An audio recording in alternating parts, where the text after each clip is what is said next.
Bienvenue pour cette nouvelle exploration théologique. Aujourd'hui, on a du matériel assez dense, des extraits de textes qu'on nous a envoyés qui touchent vraiment au cœur de certains concepts chrétiens. C'est un univers d'idées, bon, assez riche, parfois un peu complexe, c'est vrai, mais toujours fascinant, je trouve. Alors, notre mission, si on peut dire, c'est de décortiquer un peu tout ça. On va parler du Saint-Esprit, souvent appelé Sanglian Hananim dans la source, du rôle vraiment crucial du nom Jésus, Yesu, de cette figure du consolateur, Boessa, et puis de l'unité, Hanadwem, l'unité entre les croyants, Sangdodol, et Dieu, et entre eux. On va voir ce que ces termes coréens signifient dans ce contexte précis.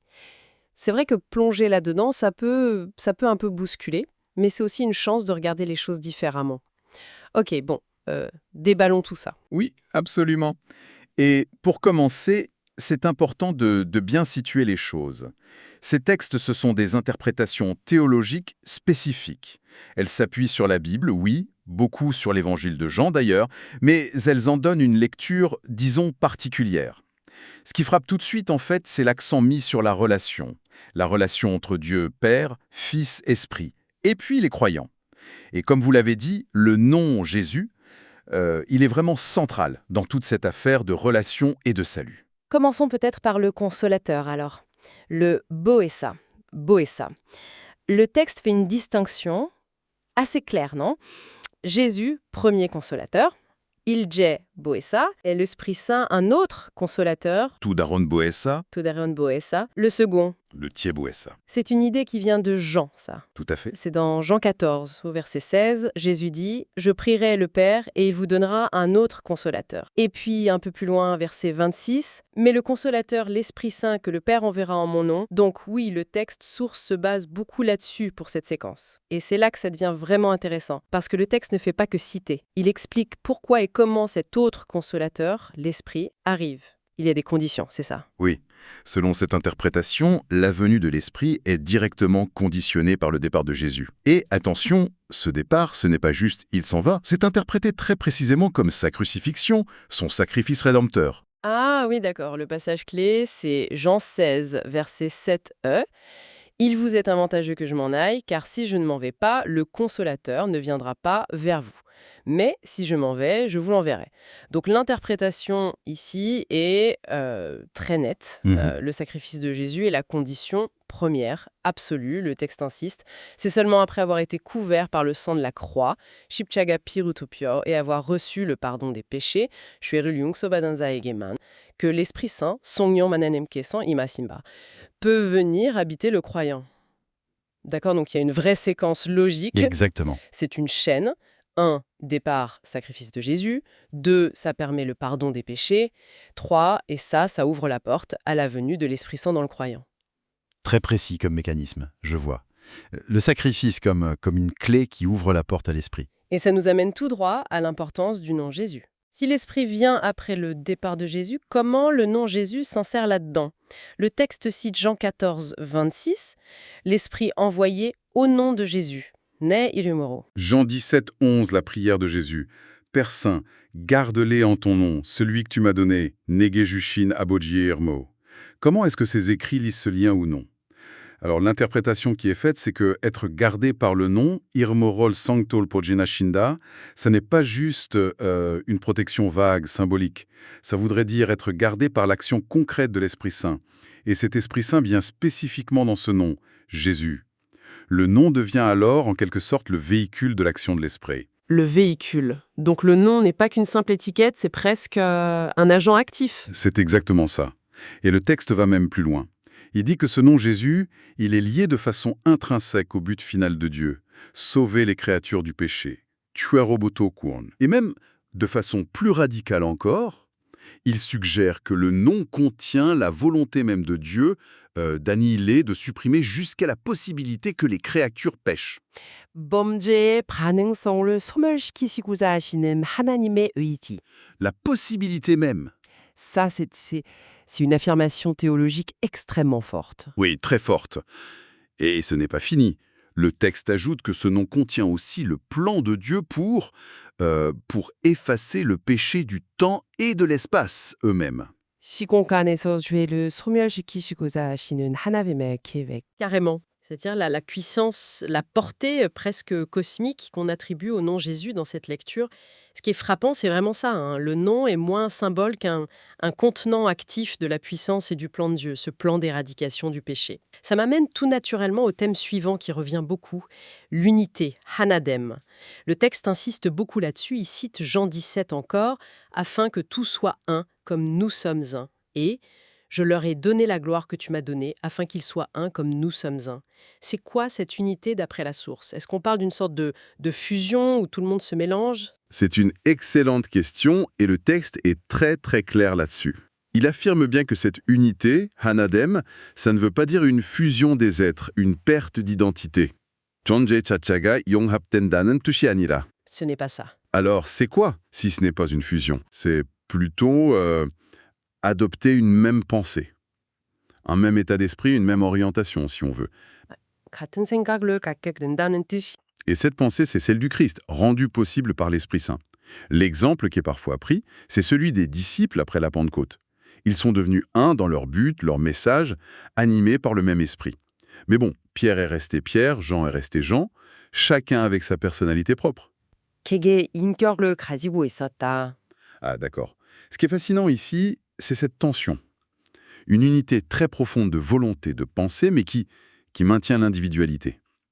En gros, c'est moins devenir une masse informe que d'être sur la même longueur d'onde spirituelle. Comme une équipe, quoi, parfaitement synchrone, mais avec des joueurs bien distants. Un alignement spirituel et mental, en somme. C'est ça. Et le texte justifie ça en rappelant la différence fondamentale de nature entre la créature, Pijo Moule, et le créateur, Changjojo. La créature, elle existe dans le temps et l'espace, Shigongon Sokesoman Jonjanda, elle est limitée. Le créateur, lui, dépasse tout ça, Shigongon Ulchowo Rashinda. Il y a une différence d'être qu'on ne peut pas franchir. Une créature ne peut pas fusionner avec le créateur. Donc l'unité, elle se passe sur un autre plan, celui de la volonté, de la pensée, alignée par l'Esprit Saint sur celle de Dieu. Ok, c'est clair. Unité d'esprit, pas fusion d'être. Et le texte semble lier très fort cette unité à la notion de gloire, Yangwang. On l'a entendu dans Jean 17. « Je leur ai donné la gloire que tu m'as donnée afin qu'ils soient un ». Comment ce lien entre le nom Jésus, la gloire et l'unité est tissé dans ses écrits? Comment cette gloire divine est censée se manifester concrètement dans notre monde, le temps et l'espace? Alors encore, l'affirmation du texte est assez directe, et oui, on peut le dire, radicale.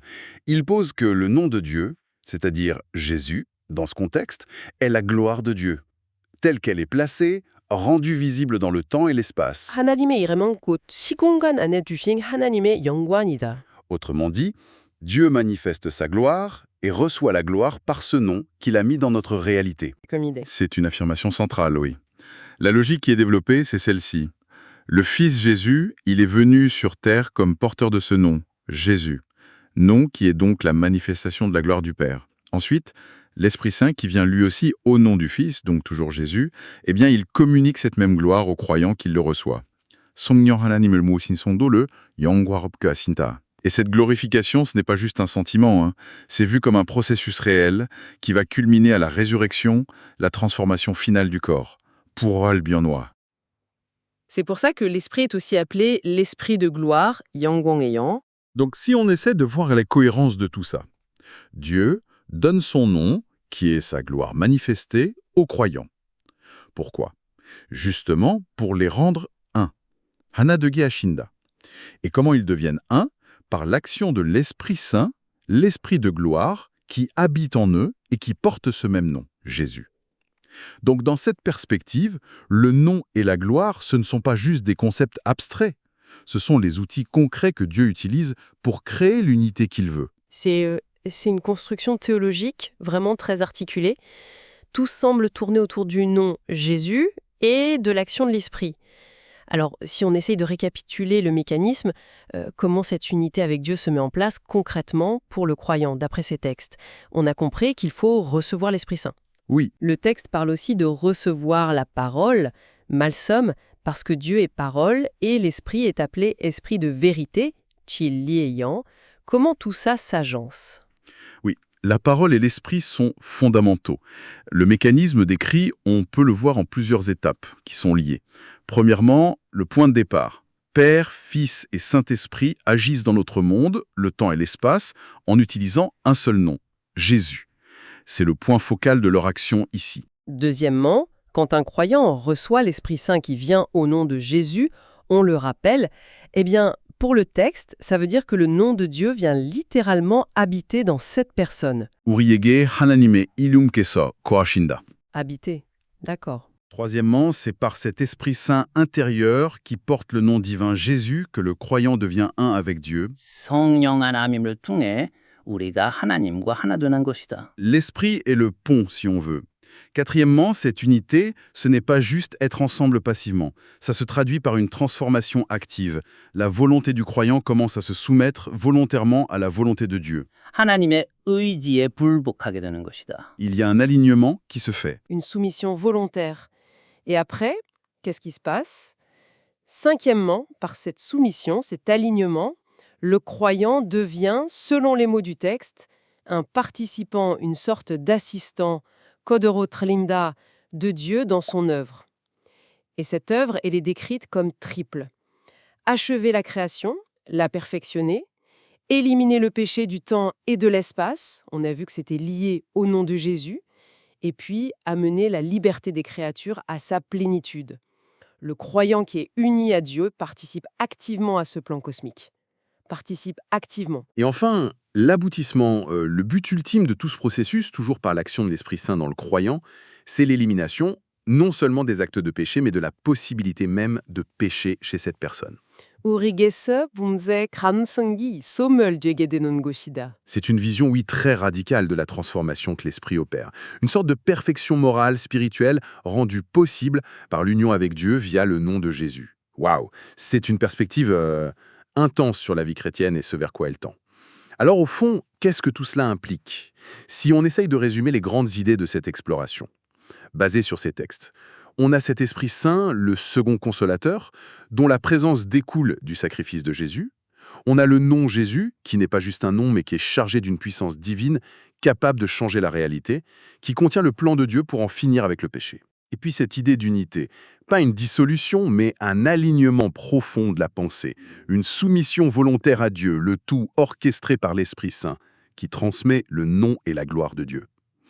Ça laisse pensif. Et ça soulève une question, je trouve, qui fait écho à ses écrits. Si le croyant est appelé à aider Dieu à achever la création ou à éliminer le péché du temps et de l'espace, concrètement, ça ressemble à quoi? Dans une vie de tous les jours. C'est peut-être une question qui va un peu au-delà des textes eux-mêmes, mais elle découle de leur logique. Comment un individu participe-t-il à une œuvre aussi gigantesque? Et c'est une excellente question. Vraiment.